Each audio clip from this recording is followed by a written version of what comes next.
Story 1. The Abandoned Campsite 5-Minute. It was the final week of August in 2011 when Daniel and his 2 college friends decided to squeeze in one last camping trip before the semester began. They wanted solitude, no crowded campsites, no families, just the wilderness. After driving 4 hours, they found a clearing deep in the woods of Maine.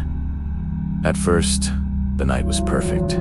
They grilled hot dogs, roasted marshmallows, and told stories around their fire. But as midnight rolled in, Daniel noticed something unsettling. Through the dense trees, faintly in the distance, he saw another fire.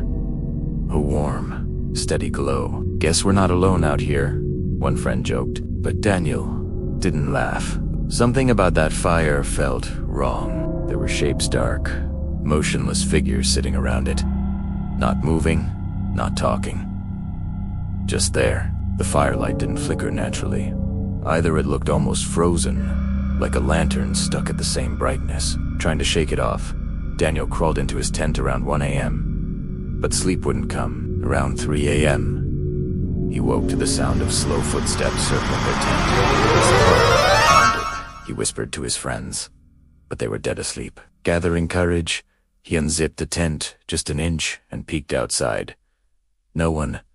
No flashlight beams, just silent trees. But the fire across the woods, gone, as if it had never existed. When morning came, the group packed quickly. That's when Daniel noticed something that chilled him to the core. Dozens of small, bare footprints in the dirt surrounding their tents. Not adult footprints, these were the size of children's. And they weren't just around the tent. They were circling it. Back in town, Daniel told a gas station attendant what happened. The man's face drained of color. He said decades ago, an old summer camp had burned down in those very woods. Several children had died in the cabins. And ever since then, locals avoided camping there, especially in late August, when the fire was said to reappear, along with the children who never made it out. Story 2. The last shift at the pool. 5-Minute. In the summer of 1997, Emily was a 17-year-old lifeguard working at her town's public pool. It was an easy job, and she loved it. But on the final night before the pool closed for the season, Emily was assigned to lock up alone. The last family left at 9 p.m., and by 10, Emily was sweeping the deck in silence. The water reflected the single overhead lamp, shimmering softly. That's when she saw it trickle spreading across the pool, as if someone had just dived in. She froze. She knew she was the only one there. Slowly, she walked closer and peered into the water. Beneath the surface, she saw the outline of a figure floating face down. Her instincts kicked in. She dove in, reaching for the body, but the moment she touched the water, the figure vanished. Nothing. Just her own reflection, shaking and soaked. She climbed out. She told herself she was imagining things, but minutes later, as she locked up the equipment room, she heard it again: splashes. Loud, desperate splashes, like someone drowning. Terrified, she ran back to the pool. There, under the pale lamp, was a small boy thrashing in the water, gasping for help. His cries echoed in the night. Without hesitation, she dove in again. But when her hands reached where he had been, nothing. No boy. No bubbles. Just the sound of her own heartbeat pounding in her ears. The next day, Emily couldn't shake what she'd seen. She told her manager, who went pale and whispered, "You saw him, didn't you?" Years earlier, during the last week of summer, a boy had drowned in that very pool while lifeguards were distracted.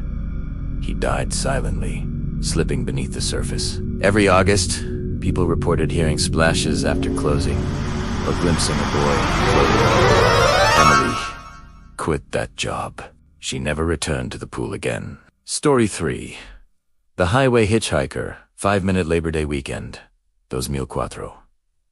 Kevin and Sarah, a young couple, were driving home from a beach trip. The highway stretched, dark and endless, under the stars. At around 1 a.m., Sarah noticed someone walking along the road's shoulder. It was a girl barefoot, in a white sundress, her head down. She looked about 19, maybe younger. Kevin, slowed down. "We can't just leave her out here," he said.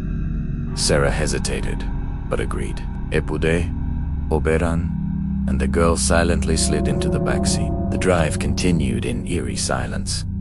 The girl never spoke, never looked up. Sarah felt uneasy. The air in the car had grown cold, unnaturally cold. Finally, Kevin asked, "Where do you live?"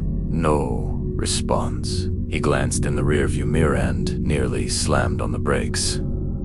The back seat was empty. Sarah turned. Nothing. No sound of the door opening, no footsteps fading into the night. She was gone. Shaken, they pulled into a gas station to collect themselves. Kevin told the attendant what had happened. The man just sighed heavily. "You saw her too," he said. "She died on this road. Drunk driver hit her walking home from a beach party. Right around this time of year. Every August, drivers see her. Some even pick her up, but she never makes it home." Kevin and Sarah never drove that highway at night again. But sometimes, when they told the story to friends, they wondered, was she looking for a ride or a replacement?